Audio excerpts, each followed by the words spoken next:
Hello, Matthew Copley with Copley Financial Group, and we're here to do a market update today, and there's three things that I want to cover. First thing, I want to talk about the Charles Schwab transfer that's going to happen. So all the TD Ameritrade accounts are going to move over to Charles Schwab. Essentially what happened is TD Ameritrade and Charles Schwab are merging their companies, and it's been actually the same company for a while now. They've been operating them as individual companies separately, but they are now officially completing all the mergers. So actually all of our clients will become Charles Schwab clients in September. So not a lot of changes that you're going to have to do. It's going to be pretty smooth transition. Essentially your statements are going to say Charles Schwab across the top instead of TD Ameritrade starting in September. However, there is most likely for most of you, you're going to have a DocuSign that you do have to sign for an acknowledgement. We are moving from some of the platforms. We're creating a new platform for aggregation software. We're really excited about that to allow us to show our clients better performance reports that are a lot easier to read and are simplified. So we're excited about that. But essentially you will get a new account number at Charles Schwab, but everything else stays the same. All of your usernames and logins should automatically work and transfer over. A few people may have a username and a password that does not fit on the Charles Schwab platform, so you will get an email requesting you to start a new username and password at Charles Schwab. But most people, everything will transfer over. All of your income, distributions, all your investments stay the same. We're still your financial advisor. Nothing changes. You're just now going to be Charles Schwab statements instead of TD Ameritrade. So should be pretty smooth, but do be aware that there will most likely be a DocuSign you have to complete sometime later this summer. So look out for that, and our team will be reaching out to you, helping you do that. If you have any questions or concerns, obviously reach out. We're happy to help. So that's the first thing I want to cover. Second thing I want to talk about today is what's going on in the market. Big news today is the Federal Reserve paused interest rate increases, and they did come out with a lot of language saying that they're going to raise interest rates in the future. I notice a lot of the market expectations completely reversed. Starting the day, the expectation was that the Federal Reserve would actually lower interest rates by 1% by December, and now that has completely changed. And now the expectation is interest rates are going to go up by 2% by now in December. I think they're completely wrong.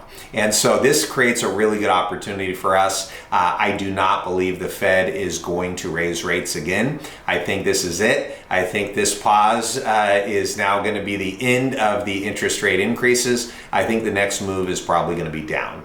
We'll probably have interest rates stay where they're at for quite some time, but I do believe that the economic data is showing that we are going to go into a much worse recession than they're telling us. And I think the next move will be an interest rate cut. And I don't know when that's going to be, whether it's going to be 5 months from now or a year from now, but I do have that as an expectation. At the end of the day, we're watching the data. The ISM data looks horrible. Manufacturing's horrible. We're even seeing the services index. It's barely positive. And if that goes negative, currently at 50.2, if it drops below 50, we've never ever had a time where manufacturing and service parts of the economy have been in contraction without a major recession. I mean, if you look at every time this has happened, we're in a bad recession.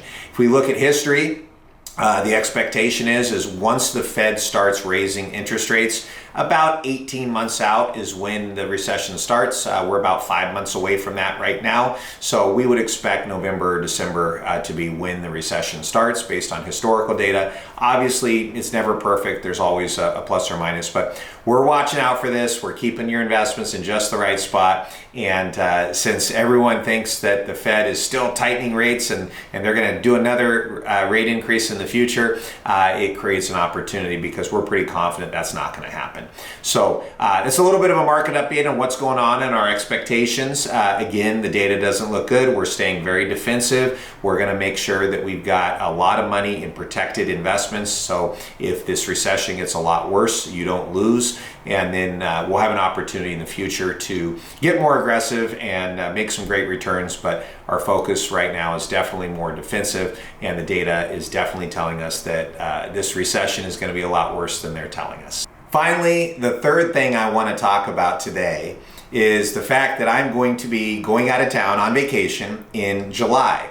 and this vacation is going to be a little bit longer than my normal vacations. Now, this obviously will not impact anyone who's used to working with other advisors here in the office. So if you're working with Phil or Kyle or Troy or Dave or Kent or Matt Klein, all of those people are going to be here to help all their clients, and you won't even notice me being gone.